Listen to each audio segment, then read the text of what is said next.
सभी मित्रों का स्वागत है इस आज की क्लास में। कल हम शोध के प्रारंभिक अवधारणा को बता रहे थे कि आखिर शोध क्या होता है और शोध के लिए क्या आवश्यकताएं होती हैं, शोध समस्या क्या होती है। शोध समस्या के बाद जो दूसरा स्टेप आता है वो आता है शोध प्रारूप। इसको हम इंग्लिश में रिसर्च डिजाइन कहते हैं। हिंदी में इसे हम कई नामों से जानते हैं। कुछ लोग शोध प्रारूप कहते हैं, कुछ लोग शोध प्ररचना कहते हैं, कहीं पे आपको शोध संरचना पे मिल जाएगी और कहीं आपको शोध अभिकल्प के रूप में मिल जाएगी। तो जब कभी ऐसा डाउट हो तो उसका इंग्लिश वर्जन जरूर आप देख लिया करें, क्योंकि वो अंग्रेजी एक ही होती है। शोध समस्या के चयन के बाद दूसरा कदम होता है कि इस शोध को मूर्त रूप देने के लिए एक काल्पनिक रूपरेखा हम बनाएं। काल्पनिक रूपरेखा ही वास्तविक रूपरेखा का रूप लेती है, क्योंकि उसमें सुधार भी कर सकते हैं। आप जब कोई भी शोध प्रश्न बनाएंगे, अपने गाइड से मिलेंगे, अपने टीचर से मिलेंगे, अगर उसमें कोई समस्या आ रही है तो उसको बदल भी सकते हैं। तो प्रस्तावित समस्या के बाद शोध कार्य प्रारंभ करने के पूर्व संपूर्ण शोध प्रक्रियाओं को स्पष्ट संरचना देने के लिए, अपने शोध को गतिशील बनाने के लिए हमें शोध प्रारूप का चयन करना पड़ता है। अब यह हमारी समस्या क्या है, हमारी समस्या की प्रकृति कैसी है, क्योंकि शोध प्रारूप के कई रूप होते हैं। जैसे सामाजिक शोध के कई प्रकार होते हैं और उसी प्रकार के अनुसार हमें सामाजिक प्रारूप का निर्माण करना पड़ता है कि हमारी समस्या कैसी है।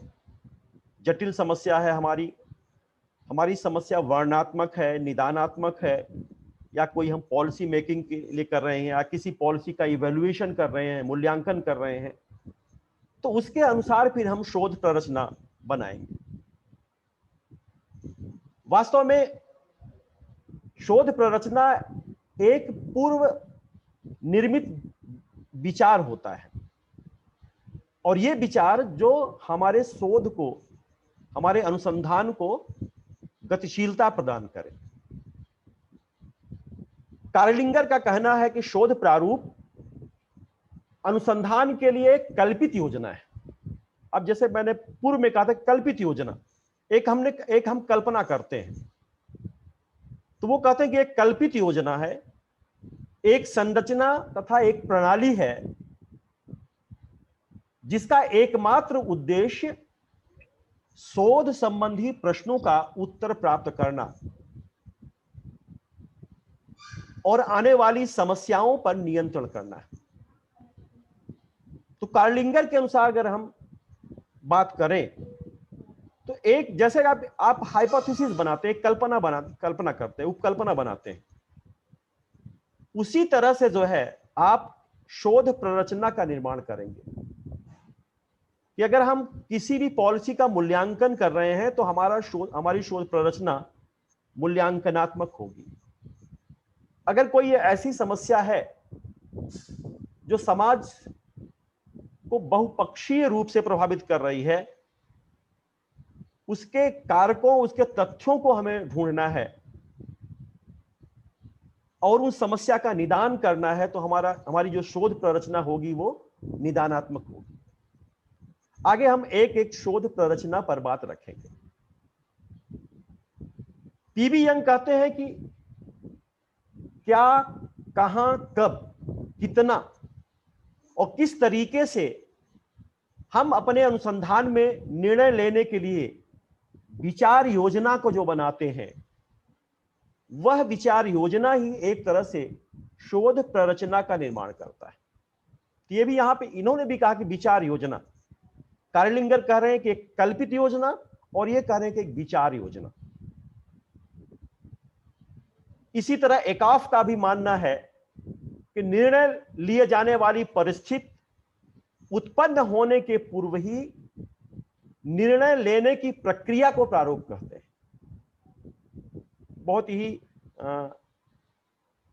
यथार्थ इन्होंने परिभाषा दी है कि निर्णय लिए जाने वाली परिस्थिति उत्पन्न होने के पूर्व निर्णय लेने की प्रक्रिया, जो हम निर्णय लेने जा रहे हैं, लेकिन इस निर्णय लेने के लिए जिस प्रक्रिया का हम निर्माण करेंगे वो प्रक्रिया एक तरह से शोध प्रारूप होगा। अर्थात हमें कौन सा तथ्य इकट्ठा करना है, किनसे हमें तथ्य इकट्ठा करना है, हमारे उत्तरदाता कौन है, कैसे तथ्य इकट्ठा करना है, इन तथ्यों को कब इकट्ठा करना है और इन तथ्यों को कैसे विश्लेषित करना है, ये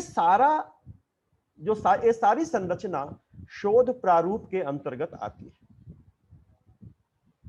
जब आप अपने थीसिस के लिए शोध प्ररचना बनाते हैं तो पूरा जो शुरू से लेकर के आखिरी तक जो अध्यायीकरण होगा, एक तरह से ये शोध प्ररचना के अंतर्गत ही आएगा। पीवी यंग ने शोध संबंधी विविध प्रश्नों द्वारा इसको और स्पष्ट किया है। वो कहते हैं कि अध्ययन किससे संबंधित है और जो हमारे आंकड़े हैं वो किस प्रकार के आंकड़े हैं जिनकी हमें आवश्यकता है, और अध्ययन क्यों किया जा रहा है, यह भी हमें देखना पड़ता है।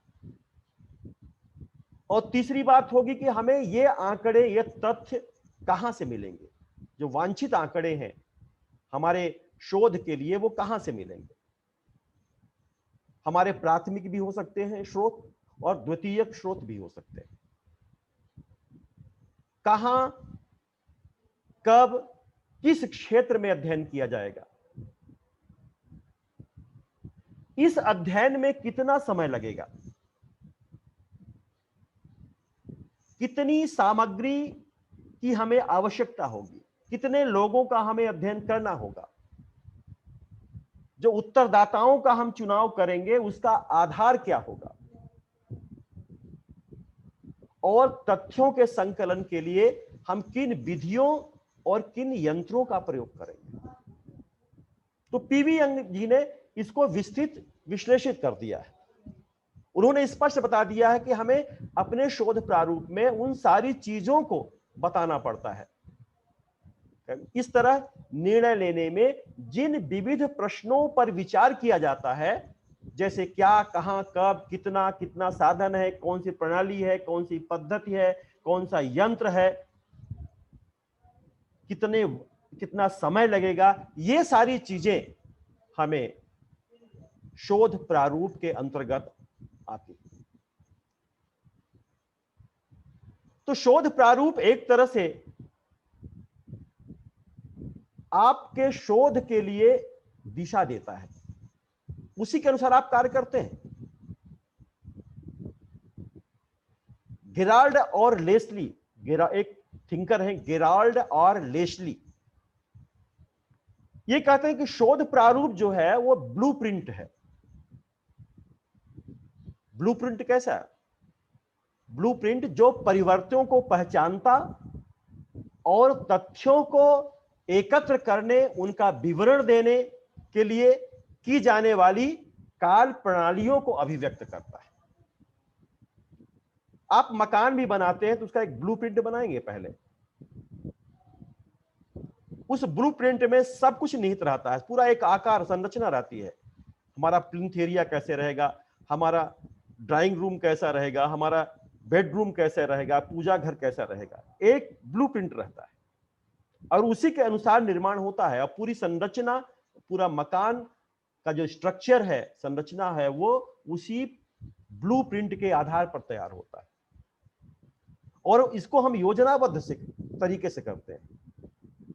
ठीक इसी तरह से समाजशास्त्र में जब हम सामाजिक अध्ययनों का, सामाजिक समस्याओं का अध्ययन करते हैं, तो जो शोध प्ररचना बनाते हैं वो हमारी समस्याओं के निदान के लिए या उस समस्या के वास्तविकता तक पहुंचने के लिए एक ब्लूप्रिंट का कार्य करता है।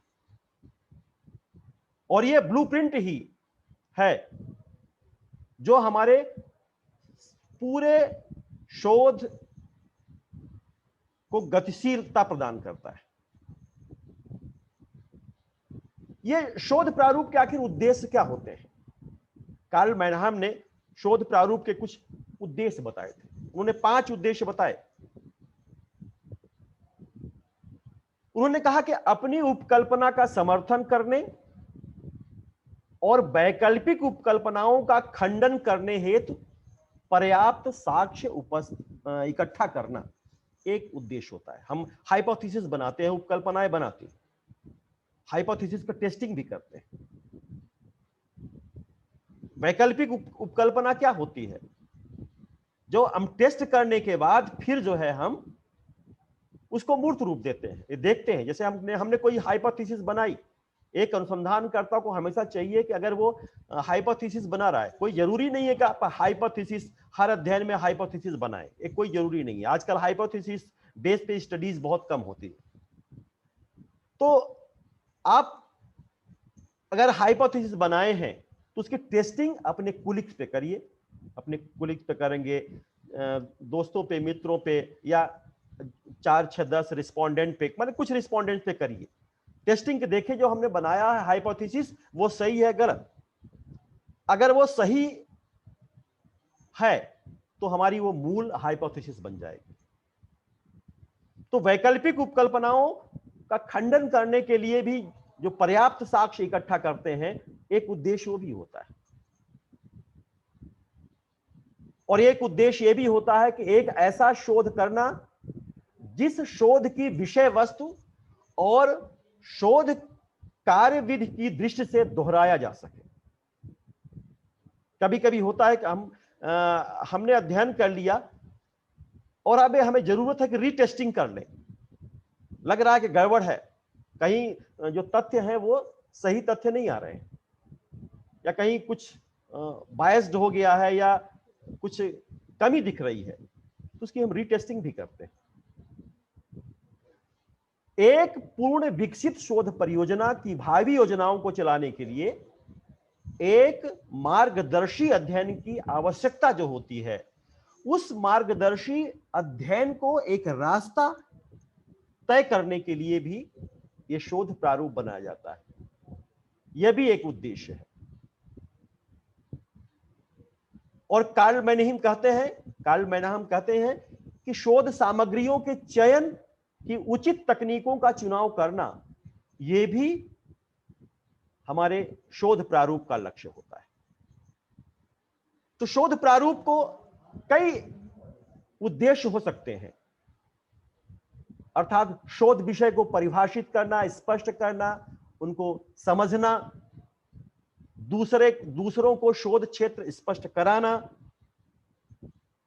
हमारा शोध क्षेत्र क्या होगा, इसके उत्तरदाता कैसे होंगे, शोध की सीमा एवं परिधि तय करना यह भी है कि हमारी अध्ययन की सीमा क्या होगी, हमारे शोध की सीमा क्या होगी। आप एक एरिया चुनते हैं, पीएचडी में एक एरिया चुनेंगे कि हमारा एरिया है, उस एरिया से बाहर आप नहीं जाएंगे, वहीं के उत्तरदाताओं का अध्ययन करेंगे। फिर यंत्रों का चुनाव करना, प्रविधियों का चुनाव करना, और समय और संसाधनों की सुनिश्चितता करना।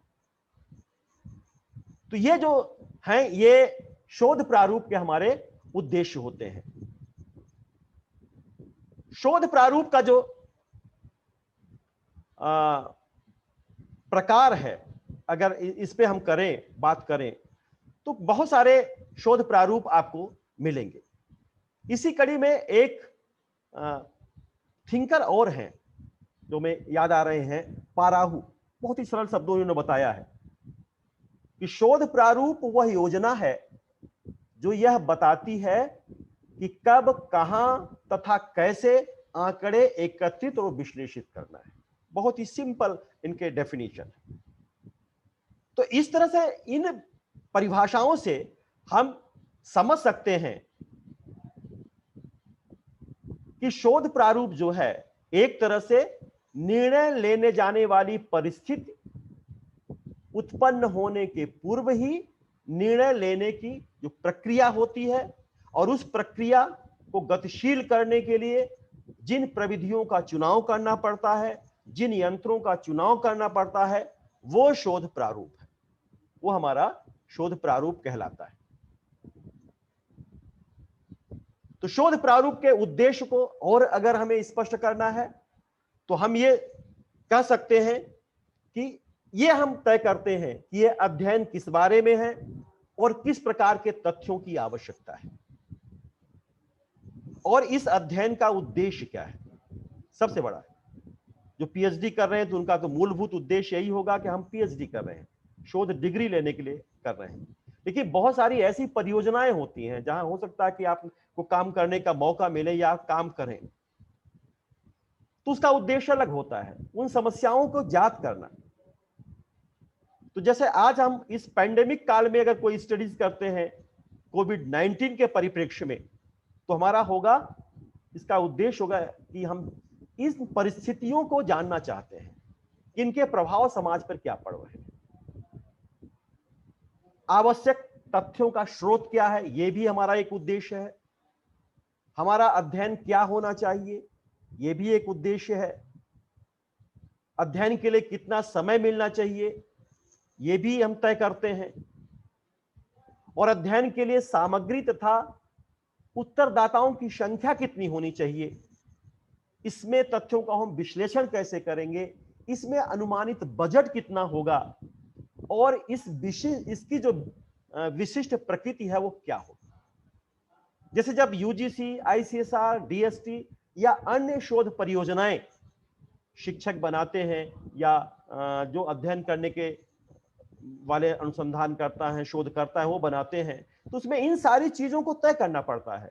इस परियोजना को कितने वर्षों तक आप चलाएंगे, कितना समय लगेगा और कितना व्यय आएगा, फील्ड वर्क में कितना व्यय आएगा, आपका रिसर्च एसोसिएट पे कितना खर्च करेंगे, मिसलेनियस एक्सपेंडिचर कितना आएगा, ये सारी चीजें आप बनाएंगे। अब शोध प्रारूप की विशेषताएं क्या होती हैं? शोध प्रारूप की विशेषताएं, एक तो शोध प्रारूप का संबंध सामाजिक शोध से होता है। हम सामाजिक समस्याओं के निदान के लिए ही रिसर्च डिजाइन का निर्माण करते हैं, शोध प्रारूप का निर्माण करते हैं। और शोध प्रारूप शोधकर्ता को एक निश्चित दिशा का बोध कराता है, हमें किस ओर जाना है। क्योंकि जब हमारी शोध प्ररचना सही होगी, वो अप्रूव हो गई है, तो फिर हमको उसमें कोई काट छाट नहीं करना है, उसको हम बदल नहीं सकते। जैसे एक बार आरडीसी के द्वारा अगर अप्रूव हो गई है तो उसमें कोई बदलाव नहीं लाते, भले हमको लग रहा है कि ये हमने अनावश्यक रूप से इसको इस चैप्टर को डाल दिया है या और चीजें हो सकती हैं इसके अंदर, तो आप हटा नहीं सकते हैं। अगर आपको डालना है तो किसी चैप्टर में थोड़ा बहुत आप अपनी बात वो मिलाकर कह सकते हैं, लेकिन आप हटा नहीं सकते। और शोध प्रारूप का कार्य सामाजिक घटनाओं की जटिल प्रकृति को सरल बनाकर स्पष्ट करना है। सामाजिक घटनाएं बहुत जटिल हो रही हैं, जैसे जैसे इंडस्ट्रियलाइजेशन का रूप बढ़ रहा है, आधुनिकीकरण का रूप बढ़ रहा है, वेस्टर्नाइजेशन का रूप बढ़ रहा है, हमारी जो वैचारिकता है वो बहुत प्रभावित हो रही है। हमारे परंपरा, मूल्य, हमारी संस्कृति, हमारा परिवेश, सब कुछ प्रभावित हो रहा है।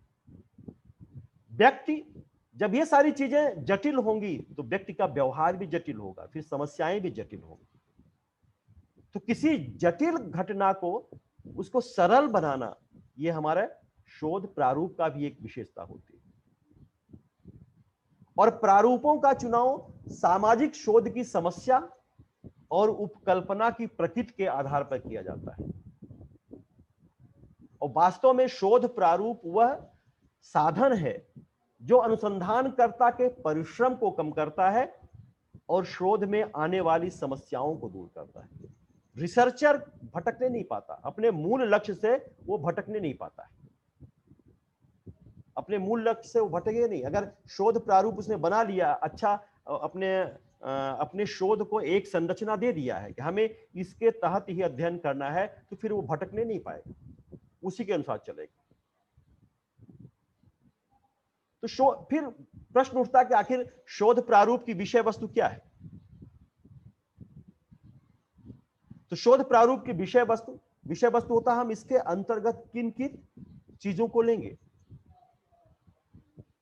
तो पहला तो शोध का विषय ही हो जाएगा, टॉपिक ऑफ रिसर्च, हमारे अनुसंधान का विषय कैसा है, उस विषय को लेंगे। फिर हम विषय वस्तु के अंतर्गत हमारे उद्देश्य भी आ जाएंगे। ऑब्जेक्ट ऑफ रिसर्च, क्या ऑब्जेक्टिव है, क्या लक्ष्य है, क्या उद्देश्य है। लक्ष्य और उद्देश्य थोड़ा सिमिलरिटी है हिंदी में, लेकिन दोनों की अगर कॉन्सेप्ट आप देखेंगे तो अलग अलग होगा। लक्ष्य होता है हम किसी भी चीज को, हमने दृढ़ निश्चय कर लिया है कि हमें इस चीज का पता लगाना ही है, इसका निदान करना ही है। और उद्देश्य हो सकता है कि हम इन चीजों को प्राप्त कैसे करेंगे, लक्ष्य तक कैसे पहुंचेंगे, कौन सी मेथोलॉजी होगी, कौन सा मेथड्स होगा, हमें कैसे एक समर्थ अनुसंधानकर्ता बनाएंगे, ये। लेकिन दोनों को साथ साथ होना जरूरी होता है। फिर शोध की प्रकृति एवं क्षेत्र भी विषय वस्तु के अंतर्गत है। Nature and scope of the research, आपको जिस समस्या का अध्ययन कर रहे हैं उस अध्ययन को आपको जानना है। तो इसमें आपको क्या हो जाएगा, इंट्रोडक्शन एंड बैकग्राउंड, विषय परिचय भी, आपको एक उस समस्या का बैकग्राउंड पे भी जाना होगा। अगर हम इस पैंडेमिक पे अध्ययन करेंगे तो इससे पहले जो पैंडेमिक हुए हैं, जितने भी बीमारियां हुई हैं, उन बीमारियों के बारे में भी हमें पढ़ना होगा, जानना होगा।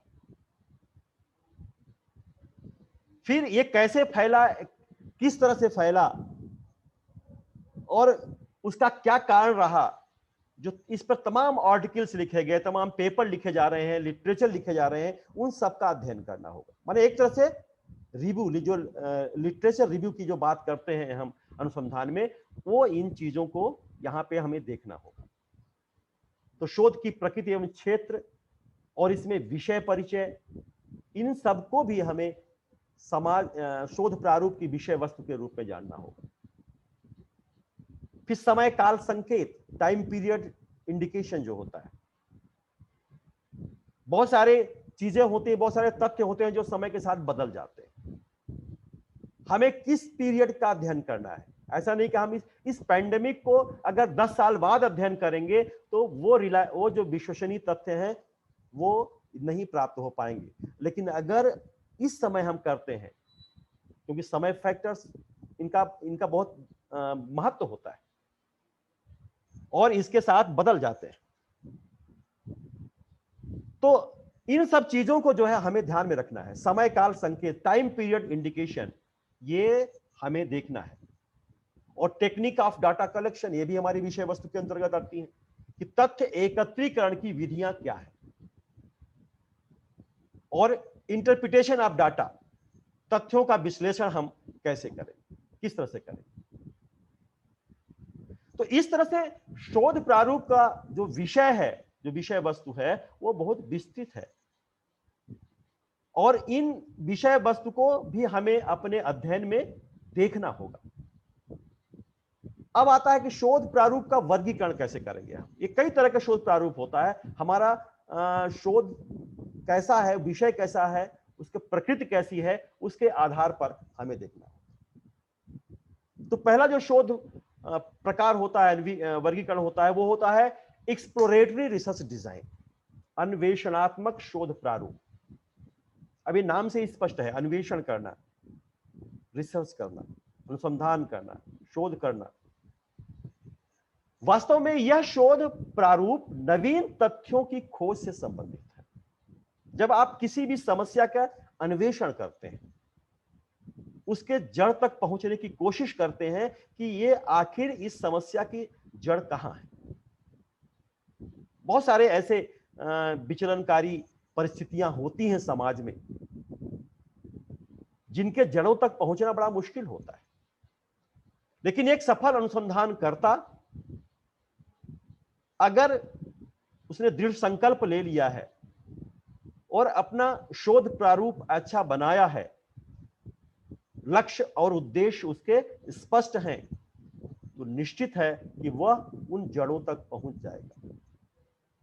तो यह शोध प्रारूप नवीन तथ्यों की खोज करता है और इसमें घटना की प्रकृति और वास्तविकताओं की खोज की जाती है कि घटना कैसे प्रभावित हुई, घटना के कौन कौन से कारण हैं, वो कौन कौन से कारक हैं, कारण और कारक दोनों का अध्ययन हम करते हैं।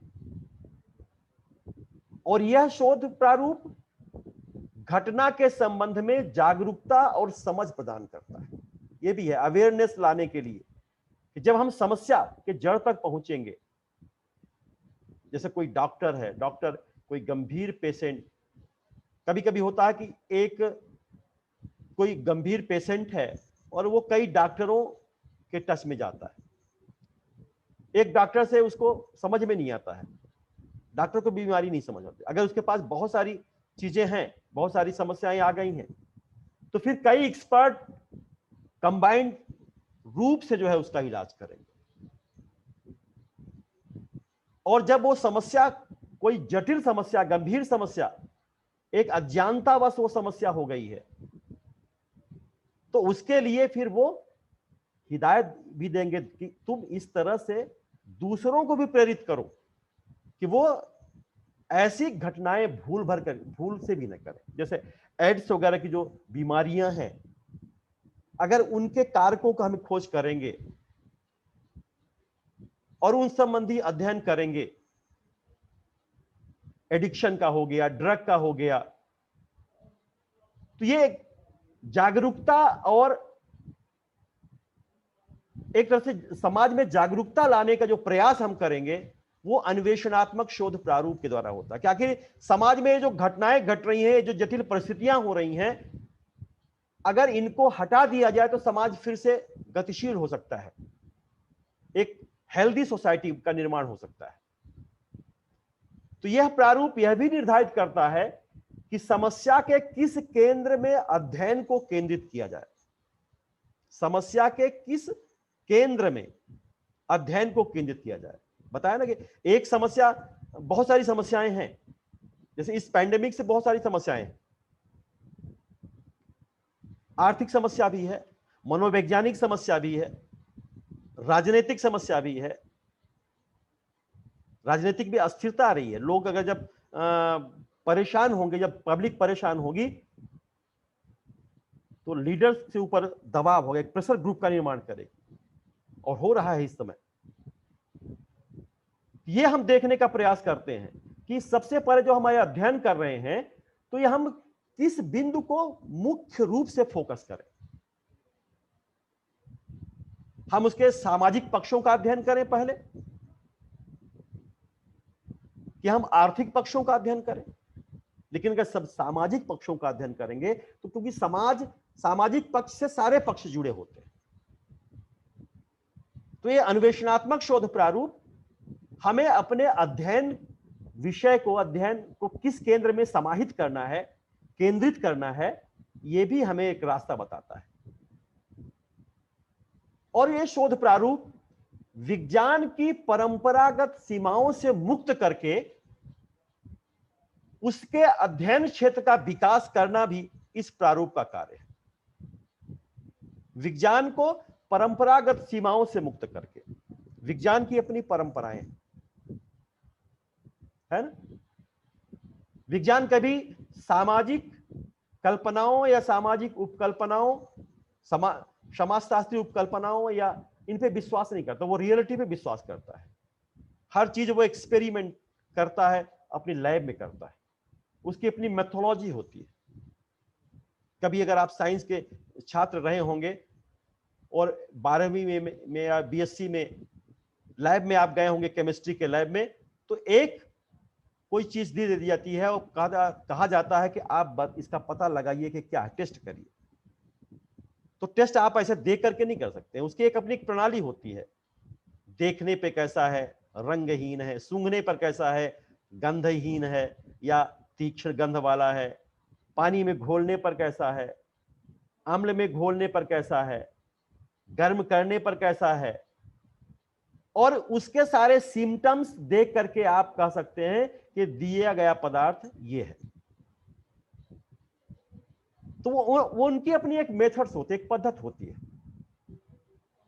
और आपको पहले बताया कि जो समाजशास्त्री प्रयोगशाला होती है वो सोसाइटी है। समाज की प्रयोगशाला सोसाइटी है। समाज में ही सारी समस्याएं आती हैं, उन समस्याओं का निदान भी समाज में ही होता है। तो हमें जो कुछ भी करना है वो सोसाइटी में ही करना है। हम विज्ञान की जो परंपरागत मेथोलॉजी है उससे हमें अलग होकर काम करना है। अन्वेषणात्मक शोध प्रारूप की कुछ अनिवार्यताएं भी हैं। वो अनिवार्यताएं क्या हो सकती हैं कि पहली अनिवार्यता है कि संबंधित साहित्य का अध्ययन, स्टडी ऑफ रिलेटेड लिटरेचर। जिस समस्या पर हम अध्ययन कर रहे हैं उससे संदर्भित साहित्यों का अध्ययन हमें करना होगा उस समस्या को जानने के लिए। अगर हम वर्तमान समाज में बाल विवाह पे अध्ययन करना चाहते हैं तो बाल विवाह पर जितनी स्टडीज हुई हैं वो अध्ययनों को हमें लेना है, उन सबको पढ़ना है, उसके इतिहास को पढ़ना है, उसको जानना है। एडिक्शन की प्रॉब्लम पे अगर हमें अध्ययन करना है, नशे की समस्या पर अध्ययन कर रहे हैं, तो इससे पहले के जो लिटरेचर लिखे गए हैं उनको भी पढ़ेंगे। हो सकता है कुछ समय की परिस्थितियां कुछ रही हो, आज की परिस्थितियां कुछ रही हो। एक समय था कि नशा एक शौक का भी था, एक हमारा सोशल स्टेटस का भी था। बड़े राजा महाराजा और ये सारे लोग, मतलब सोशल स्टेटस का भी एक प्रतीक था, एक सिंबल था, लेकिन उसकी भी अपनी लिमिटेशन थी। तो स्टडी ऑफ रिलेटेड लिटरेचर, हम विमेन एम्पावरमेंट पे अध्ययन कर रहे हैं तो हमें पूरे इतिहास को पढ़ना पड़ेगा कि प्रागैतिहासिक काल में विमेन एम्पावरमेंट था कि नहीं था, महिलाओं की स्थिति कब दयनीय हुई, किस काल में, और आज विमेन एम्पावरमेंट की क्या आवश्यकता है। डोमेस्टिक वायलेंस पे कर रहे हैं तो ये भी हमें देखना, सब पढ़ना पड़ेगा पूरा इतिहास। तो ये सारी चीजों को जो है आप जब जानेंगे, जब समझेंगे, पढ़ेंगे, तभी जो है आपको अन्वेषणात्मक शोध की जो विषय सामग्री है वो मिल जाएगी। फिर दूसरी अनिवार्यताएं हैं अनुभव सर्वेक्षण, एक्सपीरियंस सर्वे। ये भी बहुत जरूरी है। अब एक्सपीरियंस सर्वे दो तरह के हो सकते हैं। एक तो आपका अनुसंधानकर्ता का खुद का अनुभव हो, उसके गाइड, उसके निर्देशक का अनुभव हो, या उस क्षेत्र में रहने वाले ऐसे लोगों की पहचान करिए जो उस घटना के बारे में पहले भी ऐसी घटनाएं हुई हैं और उनका ज्ञान वो कुछ रखते हैं। तो यहां पे अनुसंधानकर्ता का अपना स्वतः सर्वेक्षण, खुद का अनुभव होना चाहिए। ये तीनों चीजों को आपको देखना पड़ेगा यहां पे। जैसे जो लोग ज्वाइंट फैमिली में रह रहे होंगे, लंबे समय तक रहे होंगे, जैसे मैं करीब मेरे जीवन का 18-20 वर्ष ज्वाइंट फैमिली में बीता। बहुत बड़ी फैमिली थी, करीब 60 मेंबर्स थे। तो संयुक्त परिवार का जो अनुभव मुझे मिला है, जिसको मैंने अपने आंखों से देखा है, वो किताबों में नहीं मिलता। किताबों में तो वो कही बात होती है। तो ये अनुभव, और फिर कैसे वो संयुक्त परिवार का विघटन हुआ, माने कैसे मनमुटाव, छोटे मोटे झगड़े होते थे, विवाद होते थे, और कैसे उसको सुलझा दिया जाता था। बड़े बुजुर्ग लोग, कैसे दादी या बड़ी माँ या बाबा दादा कैसे सुलझा देते थे, फिर किसी की हिम्मत नहीं होती थी। लेकिन जब बड़ी फैमिली हो गई तो ऐसा लगा कि नहीं, अब सबको साथ लेके चलना बड़ा मुश्किल हो रहा है। ये तनाव और ज्यादा ना बढ़े, खाइयां और दूरियां और ज्यादा पैदा ना हो, इसलिए अलग अलग हो गए। और जिस दिन हमारे घर में बंटवारा हुआ था, बंटवारे के बाद फिर सारे चाचा और पिताजी आपस में मिलके जो रोए थे, ये कहीं गलत तो नहीं हुआ, वो घटना भी मुझे याद है। ये क्या होता है, ये संयुक्त परिवार की संयुक्तता का भाव होता है। हमारे परंपराएं, हमारे मूल्य, हमारे प्रतिमान जिंदा रहते हैं हमारे अंदर, और यही हमारे ह्यूमन होने का, मनुष्य होने का बोध कराते हैं। तो जो एक्सपीरियंस सर्वेक्षण है, जो एक्सपीरियंस सर्वे, अनुभव सर्वेक्षण है, अगर आपने देखा है बहुत बारीकी से उन समस्याओं को, जैसे कोई डॉक्टर है, डॉक्टर अगर पेशेंट्स का देख रहा है, जैसे हम लोग ड्रग एडिक्ट को देखे थे एक समय, 2-3 साल प्रोजेक्ट किए थे ड्रग एडिक्शन का किरण बेदी जी के साथ। तो वो देखते थे कि कैसे ड्रग एडिक्ट होते हैं और कैसे सिम्टम्स उनके होते हैं और किस तरह से उनका ट्रीटमेंट होता है, कैसे करते हैं, क्या समस्याएं आती हैं। ये अनुभव सर्वेक्षण होता है। एक्सपीरियंस आपको अपने क्षेत्र में भी इसी अनुभव को, अपने शोध में भी इसी अनुभव को लेना है, अपने बुजुर्गों के अनुभवों को शेयर करना है। जो आपको कोई रिस्पोंडेंट है और वो रिस्पोंडेंट बहुत ही इंपीरिकल नॉलेज वाला है, उसके पास संचित है वो ज्ञान, तो उसको भी लेना है, उससे भी पूछना है, अपने टीचर से भी पूछना है।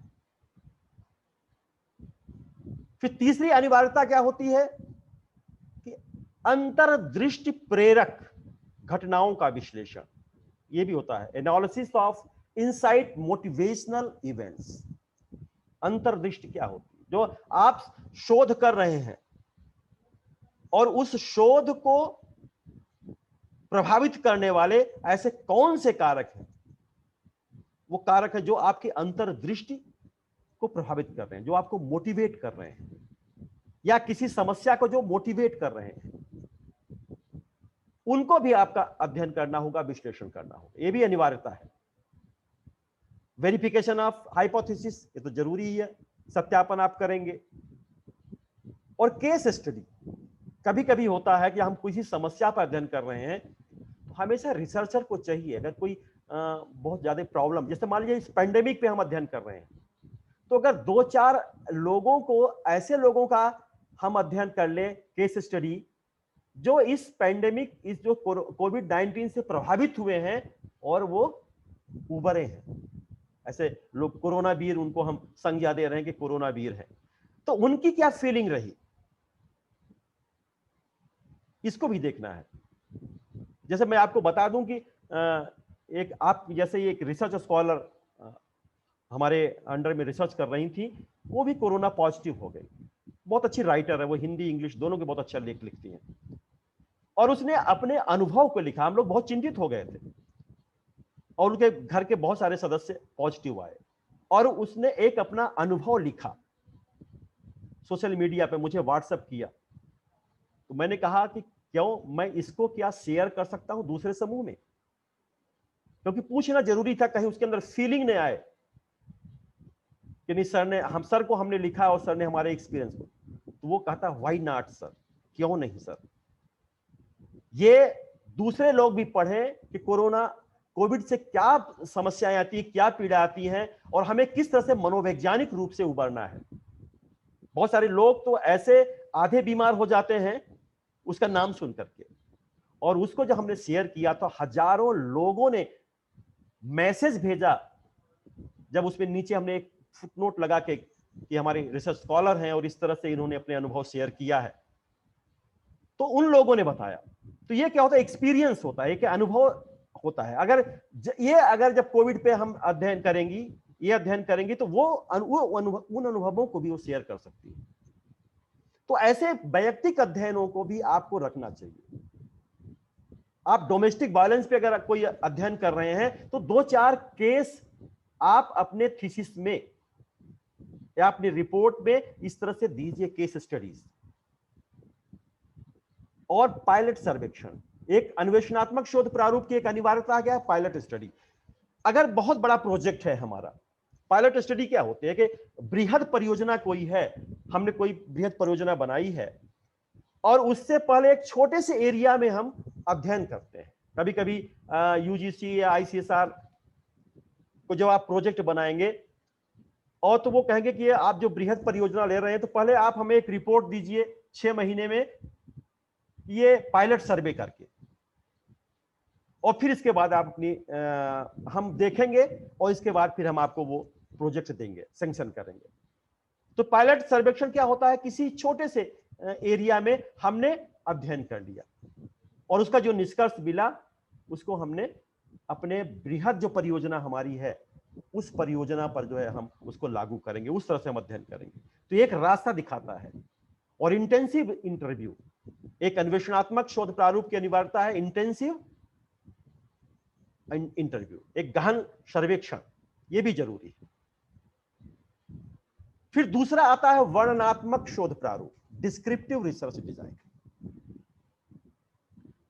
थोड़ा हम जल्दी जल्दी इसलिए बता रहे हैं कि अगर हम अन्वेषणात्मक पे करेंगे तो वो एक दिन ही पूरा हो जाएगा। अन्वेषणात्मक शोध प्रारूप पे बहुत सारी बातें, वो दशाएं, कंडीशंस, बहुत सारी चीजें हैं। रिसर्च मेथोलॉजी का जो क्षेत्र है उसको हम हल्के से हमें नहीं लेना चाहिए, बहुत ही व्यापक है।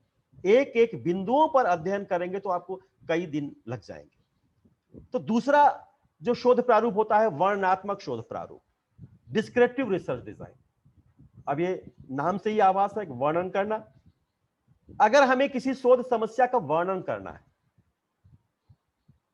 लैंडमैन कहते हैं कि वर्णनात्मक शोध एक ऐसा अनुसंधान है जिसका संबंध मुख्यतया वर्तमान परिस्थिति की प्रकृति या हालातों का पूरे विस्तार से वर्णन करना होता है, ये लैंडमैन कहते हैं।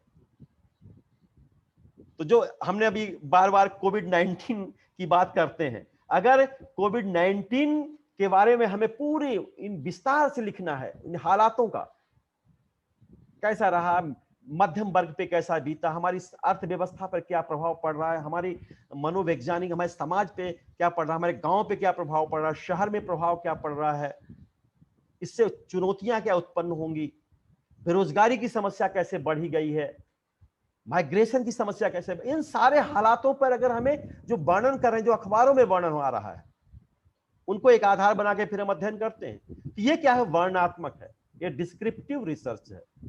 तो डिस्क्रिप्टिव रिसर्च अगर हमें करना है, वर्णनात्मक शोध करना है, तो हमें डिस्क्रिप्टिव रिसर्च डिजाइन बनाना होगा। यह शोध प्रारूप तथ्यों की खोज कर विवरण प्रस्तुत करता है, उन तथ्यों के एक एक ये तथ्य हैं और इन्होंने किस तरह से प्रभावित किया है। जैसे कोई घटना घट जाती है, बहुत सारी अभी घटना घटी, बहुत सारे आप अखबारों में पढ़ते हैं, हाथरस में घटना हुई और महाराष्ट्र में घटना हुई। इन घटनाओं का जो विवरण, जो पुलिस वाला जाता है तो विवरण प्रस्तुत करता है उसका, सीबीआई जाती है तो उसका विवरण पूरा एक एक बिंदुओं पर विवरण लिखते हैं। तो शोध हमें किन किन चीजों को इस घटना में लेना है, एक खाका तैयार कर लेते हैं, किन किन से हमें साक्षात्कार करना है, किन किन लोगों से बातचीत करनी है, एक बना लेते हैं, एक रूपरेखा बना लेते हैं। तो यह शोध प्रारूप तथ्यों की खोज कर विवरण प्रस्तुत करता है और इसकी विशेषता पूर्ण और यथार्थ तथ्यों को प्रस्तुत करना होता है। जब विवरण हम प्रस्तुत करेंगे कि आखिर वास्तविकता क्या है, वस्तुस्थिति क्या है, वो घटना के जड़ तक पहुंचने के लिए हमें इस शोध प्रारूप का निर्माण करना पड़ता है। और वास्तव में यह शोध प्रारूप जो है, विवरणात्मक शोध प्रारूप का अक्सर हम समाज विज्ञान के साथ ही साथ इतिहास, भाषा, साहित्य में भी इसका उपयोग करते हैं। इतिहास में तो आप देखिए वर्णन करना ही होता है, तो औरंगजेब के समय कैसा था, फिर अकबर के शासनकाल कैसा था, उस समय सामाजिक स्थितियां कैसी थी। भाषा साहित्य में भी जो है इस तरह से जो है हम आगे बढ़ते हैं। वर्णनात्मक शोध प्रारूप के जो चरण होते हैं वो उसी तरह से होते हैं जैसे अन्वेषणात्मक होते हैं, कि उद्देश्यों का हम निर्धारित करेंगे, फार्मुलेटिंग ऑब्जेक्टिव ऑफ रिसर्च, क्या उद्देश्य है, शोध विधियों का हम चुनाव करेंगे, निदर्शन का चुनाव करेंगे, सिलेक्शन ऑफ सैंपलिंग, कौन रिस्पोंडेंट होंगे हमारे इसमें, घटना में कौन रिस्पोंडेंट होंगे, इसका भी जो है इस समस्या से कौन उत्तरदाता होंगे, उन उत्तरदाताओं का चुनाव भी हम करते हैं। तथ्य संकलन, परीक्षण करेंगे, तथ्यों का विश्लेषण और प्रतिवेदन लेखन। वही चरण जो है आपको देखने को मिल जाएगा जो अन्वेषणात्मक है। फिर तीसरा आता है निदानात्मक शोध प्रारूप, डायग्नोस्टिक रिसर्च डिजाइन।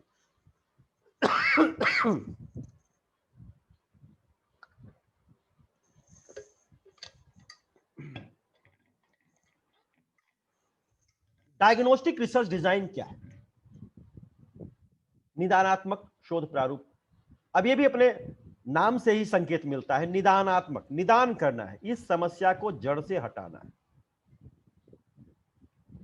कोई डॉक्टर है और कहता नहीं ये जो गंभीर बीमारी है, इस गंभीर बीमारी को हमें जड़ से हटाना है।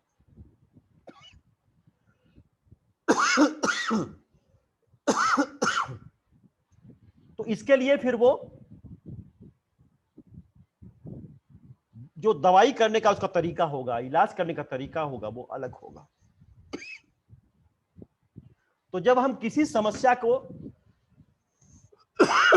समाधान के व्यापक उपाय प्रस्तुत करते हैं और समस्या का हल निकालना हमारा लक्ष्य होता है,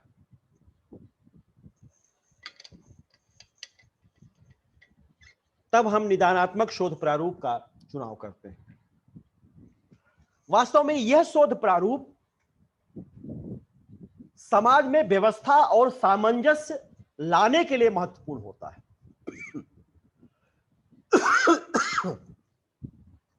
समाज में जो समाज की विषम परिस्थितियां आ रही हैं, फिर से कैसे सामंजस्य लाया जाए। ये महामारी का काल हमारे शिक्षा व्यवस्था प्रभावित हो रही है। कैसे इसी स्कूल बंद हो गए, कॉलेज बंद हो गए, ऑनलाइन परीक्षाएं शुरू हो गई, ऑनलाइन टीचिंग शुरू हो गई। अब इस समस्या का निदान कैसे किया जाए, और निदान तभी संभव है जब वैक्सीन बन जाएगी, उपचार, ट्रीटमेंट होगा, या हम सामाजिक जागरूकता का पालन करें, जो गाइडलाइन है उसका, उन निर्देशों का पालन करें। तो समस्या का हल निकालना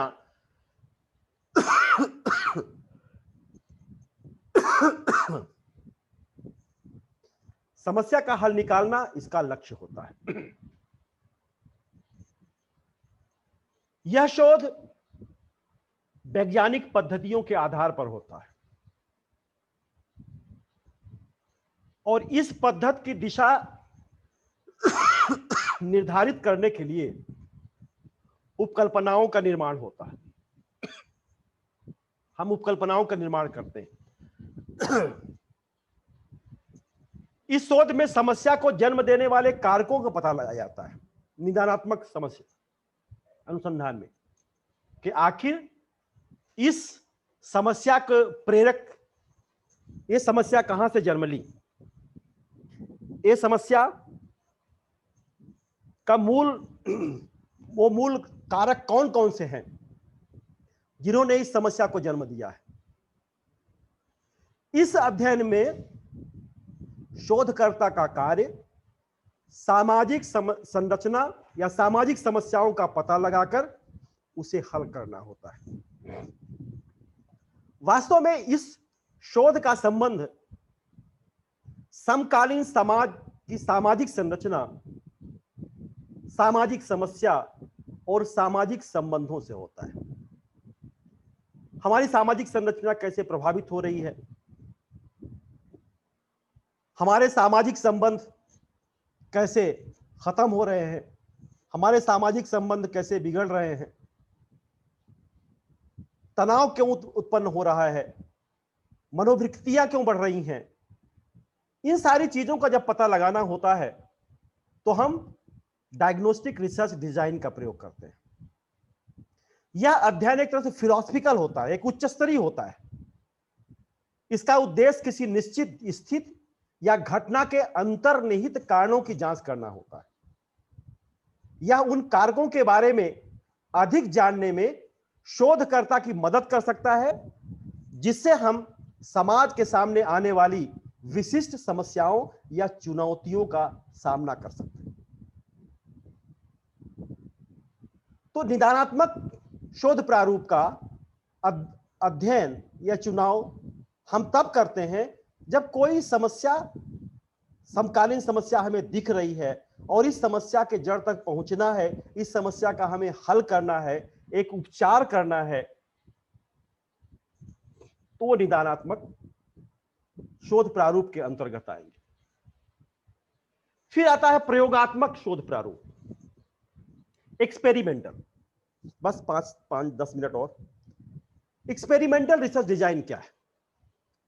यह भी प्रयोग, जब हम एक्सपेरिमेंट करते हैं, सामाजिक विज्ञानों में भी प्राकृतिक विज्ञानों की तरह प्रयोग या परीक्षण प्रणाली विकसित करने का प्रयोग किया जा रहा है। आज समाजशास्त्र में बहुत सारी विधियां इस तरह से बन गई हैं जिनका हम प्रयोग करते हैं। प्रायोगिक अनुसंधान का उपयोग अक्सर वहां किया जाता है जहां कार्य कारण संबंध में समय प्राथमिकता होती है। यह चरों के बीच संबंधों और प्रभाव संबंधों की पहचान करने के लिए शोधकर्ता को अनुमति देता है।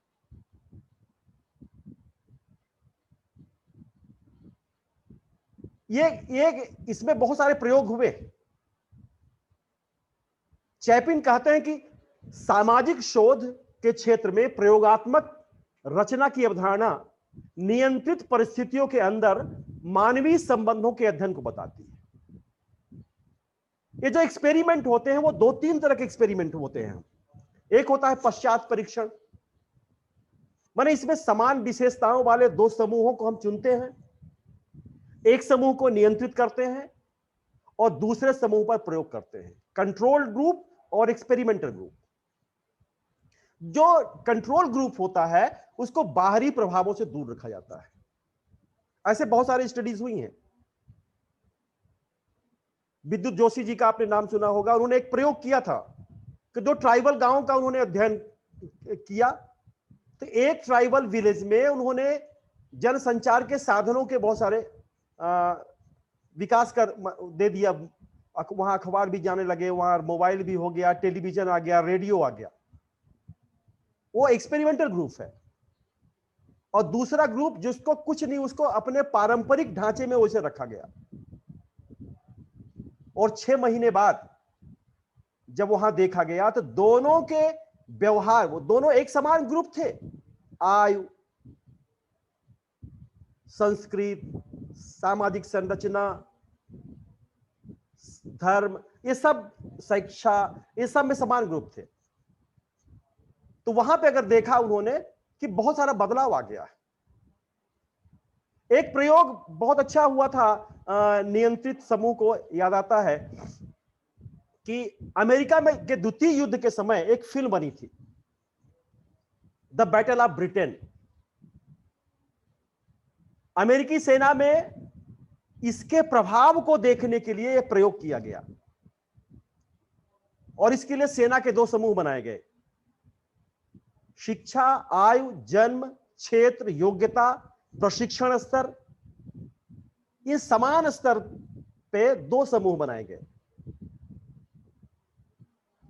और सिक्का उछालकर यह तय किया गया कि कौन सा प्रयोगात्मक समूह माना जाएगा और कौन सा नियंत्रित समूह माना जाएगा। किसी भी सेना के सदस्य को यह नहीं मालूम था कि वो किसी एक्सपेरिमेंट से गुजर रहे हैं, क्योंकि बताया नहीं गया था। प्रयोगात्मक समूह को यह फिल्म दिखाई गई, जो एक्सपेरिमेंटल ग्रुप था उसको यह फिल्म दिखाई गई, और दूसरे समूह को पूर्व की तरह रखा गया, उनको यह फिल्म नहीं दिखाई गई। 1 सप्ताह बाद एक प्रश्नावली भराई गई। उन्हें नहीं मालूम था कि उन पर कोई प्रयोग हो रहा है और दोनों समूहों के उत्तर में काफी अंतर दिखाई दिया गया। तो इस तरह से बहुत सारे एक्सपेरिमेंट हुए हैं। इसी में प्रयोगात्मक परीक्षण रिसर्च डिजाइन में, एक्सपेरिमेंटल रिसर्च डिजाइन में एक और आता है बिफोर आफ्टर एक्सपेरिमेंट्स, पूर्व पश्चात परीक्षण। इसमें समान विशेषताओं वाले दो समूहों को न चुनकर एक ही समूह का अध्ययन किया जाता है, एक अवस्था के पहले और एक अवस्था के बाद, और दोनों अध्ययनों के अंतर का अवलोकन किया जाता है। मेडिकल साइंस में भी इस तरह से प्रयोग होते हैं। और इसी में एक है एक्स पोस्ट फैक्टो एक्सपेरिमेंट, कार्यांतर तथ्य परीक्षण। यह परीक्षण किसी ऐतिहासिक घटना के अध्ययन के लिए किया जाता है। एक समूह जहां घटना घट गई है और दूसरा समूह जहां यह घटना नहीं घटी है, और दोनों समूहों का तुलनात्मक अध्ययन करने के पश्चात कारणों को पता लगाने की कोशिश की जाती है। अर्थात ऐतिहासिक घटनाओं के कारणों की खोज करके वर्तमान घटनाओं की खोज कार्यांतर तथ्य परीक्षण कहलाता है। तो इस तरह से सामाजिक अनुसंधान में हम बहुत सारे शोध प्ररचनाओं का प्रयोग कर सकते हैं। अब ये हमारे ऊपर निर्भर रहता है कि हमारी शोध समस्या क्या है। शोध की समस्या के आधार पर हम शोध प्ररचना का निर्माण करते हैं और इसके बाद हम अध्ययन करते हैं। तो ये आज हम शोध प्ररचना जो कि कम से कम 3 दिन में पढ़ाना चाहिए, शॉर्ट रूप में आपको 1 घंटे में आपको बताया। आप सबने बड़े ध्यान पूर्वक सुना, मुझे बहुत खुशी हुई।